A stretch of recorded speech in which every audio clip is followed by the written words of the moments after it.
Steve here with Sacktown Benelli. It's been a while since I've done a video over the winter months here out in Northern California, Sacramento area. And today I'm going to do a mod on the Benelli TNT 135 with the lollipop mirrors. I'm ditching the lollipops, the stock mirrors, and going with some aftermarkets. I'm going with some fin rear, I think that's how it's pronounced, motorcycle mirrors. And I got these off of Amazon. I'll put a link in the video for you guys.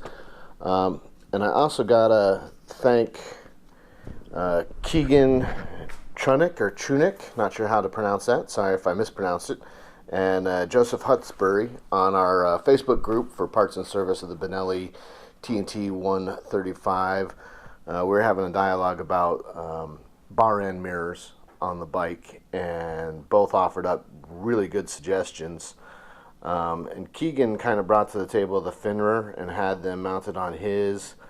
And part of my concern, and the reason I hadn't done this right away, was I know that the stock Benellis have those weighted bar ends, and they help to dampen the vibration across the handlebars. And you can't get rid of 100% of the vibration, obviously, but those weighted ends out there at the end of the bars do a pretty good job in dampening said vibration. So after talking with Keegan and Joseph and having a dialogue in the Facebook chat, I figured I might try my hand on it, and so I ordered a pair off of Amazon, and thank Amazon for one-day delivery. I got them the same day I ordered them, on a Saturday, because I ordered them early enough. And I've mounted one, and I'm going to do the other side to show you guys how. But once again, this is the set we're using. Finner motorcycle mirror. I've already unboxed it, obviously, because I put one on. You can see the throttle side's done. The other side is not. So this isn't really an unboxing, but you get the mirrors in a couple different parts. You get the actual mirror. You get the post, I guess, for the wraparound, and you got to connect these with a hex bolt, not too hard. You get some bar end plugs that has spacers, so you can kind of grow the spacer to fit the cap. I didn't use these. In these holes are almost like giant plastic washers. They are a couple of these things at different diameters, which I'm going to be making use of. So don't discard those. Those are important. And let's get after it. So I've already loosened the lollipop. Let me just spin it counterclockwise to take that off. Watch me drop it with one hand. Doing this only one-handed. Oh, didn't. Alright, cut a break. Okay, so part of this, you're going to use some of the original or stock parts, so don't just toss your stock parts. And because I'm using some of the stock parts, I'm not using all the parts in the packaging. I'm not actually using this component or this hex bolt that comes with it. Just not going to use it. Alright, within the bar weight, if you can see right here, there's a bolt that is 19 millimeter. So I've got my 19 millimeter socket here. Somewhere it says 19 on there. There it is. I don't know if you can make it out, but it's a 19. I'll be making use of that, and I'll be making use of the supplied Allen wrench that fits that. When I took mine off on the other side and this side, by doing the hex bolt, it actually undid the larger screw with the 19 millimeter diameter socket. That came off with it as one piece. I've separated it once already to just make sure I could crack both sides, so it's not going to happen that way again. But just bear in mind, when I first took this off, they both came off by doing this.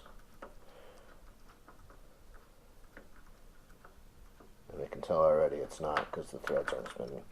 So when I pulled this off, this hex Allen bolt and this threaded nut bolt, male to female kind of situation going on here, came off with this, and so I had to use my socket and stick it in here, a deep socket, although I think a shallow will work, and take that out. Ultimately, you want this stuck in here. I'll take it off to show you all what it looks like.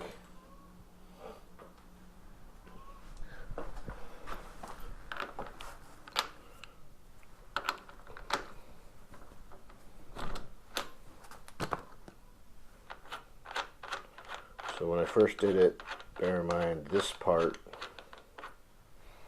came off and was in here as one piece.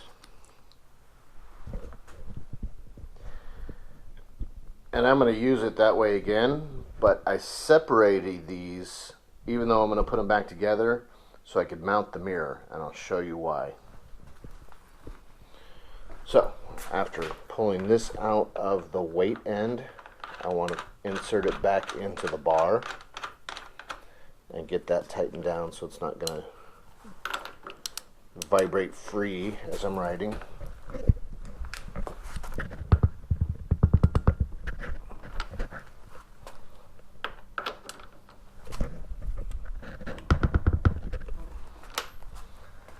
Okay. Now I'm going to take the spacer from the kit. This is actually 2 pieces, I believe.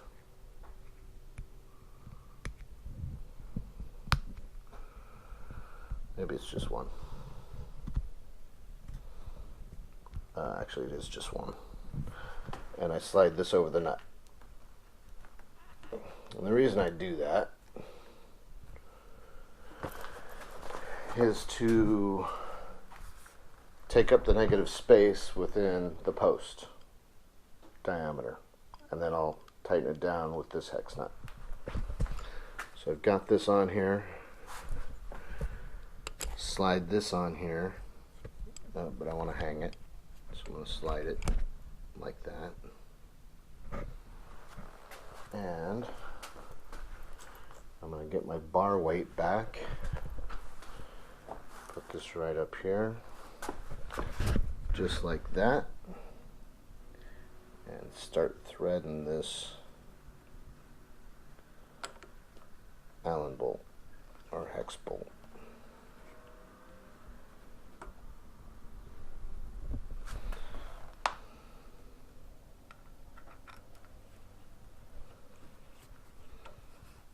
And I'm going to tighten this down pretty good.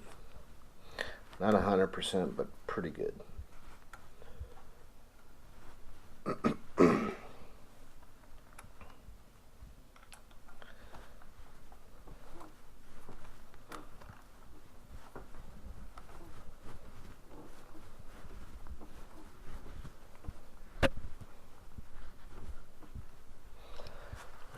Hand tight. I'm going to keep these. So in working on this project for the bar end mirrors, when I tried it out, because I clamped it down pretty tight, I found that before I even got anywhere, I couldn't throttle. The throttle was stuck in the closed position because it was so tight. So it led me to realize I needed to rework some of this a little bit. So I shaved the washer down about half. Here you can see it. And I also used a Dremel tool and shaved, I don't know if you can see this,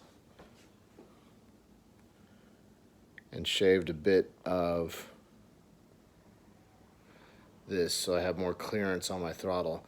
I mean, the last thing you really want is a stuck throttle, particularly in the open position, or a sticking throttle. So you probably best bet to remove some of the material, and you don't want your mirror falling off either, which is kind of a delicate balance. So I am going for having the nut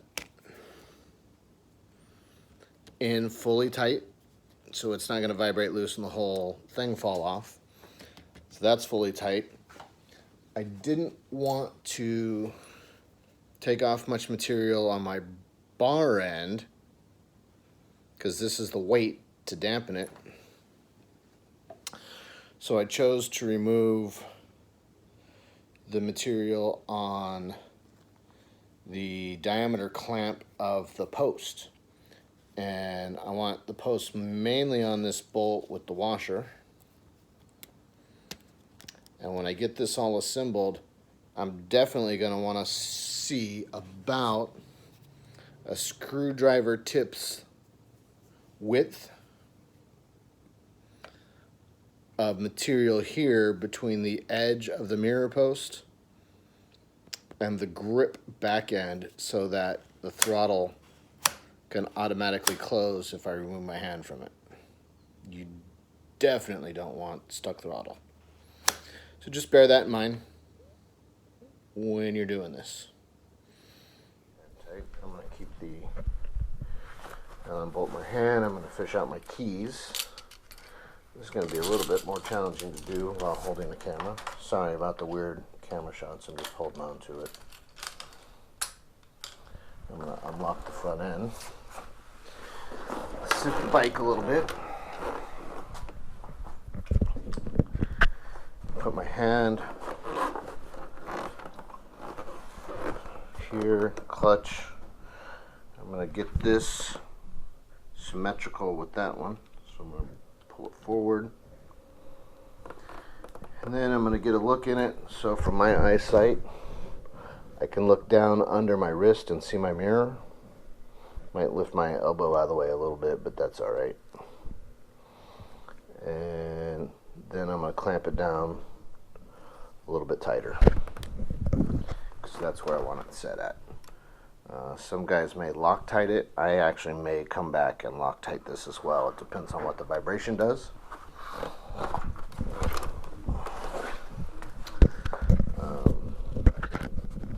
If the vibration's pretty bad and it loosens that as I ride, I will definitely be locking that down.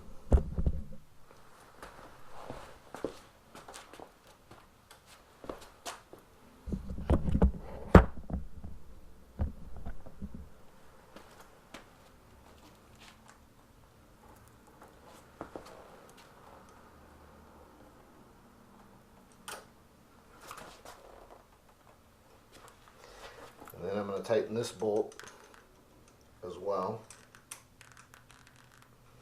so the mirror doesn't give along this axis, along the circumference here.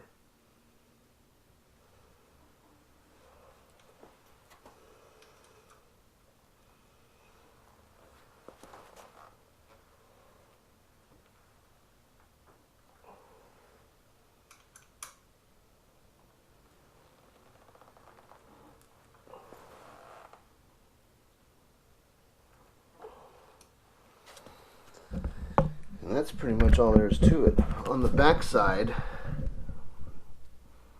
there's a hex bolt that goes in here that's pretty much tight with a lock washer on the inside. And this is a ball and pivot, so the actual mirror structure can be adjusted by hand. So that's how it goes. Pretty easy, no nonsense. And I decided to hang them under. I like that look a little bit better, and I don't plan on going over the bars, but now I got these lollipops out of the way that would probably break a clavicle or mess up a shoulder. And these aren't over the top, so that if I lift my hand off, I'm not knocking the mirror every time I do that. That's why I decided to put them under. And just double check that I've got a view from my face of the mirror, and I can see what's behind me, and kind of make out the water dispenser from the refrigerator and the doors. And if I look behind me, water dispenser and doors, that'll give me traffic behind me on that side. And on this side, I'm seeing the door handle on my door from the garage to the house. And if you look behind me, door handle, garage to the house, that'll give me traffic on that side about the right level. So I'm happy with my placement. I may have to make a little bit of an adjustment while I'm out on the road. So I'll find a stretch of road that's pretty quiet and do some fine-tuning adjustment on the actual mirrors themselves. But the posts are locked in pretty well, so they're not going to float around. It's just adjusting the mirror at this point. Hope you liked what you saw, and hopefully that gave you some ideas. I'll have a link for the set that I got off of Amazon in the video description. And once again, thanks Joseph and Keegan.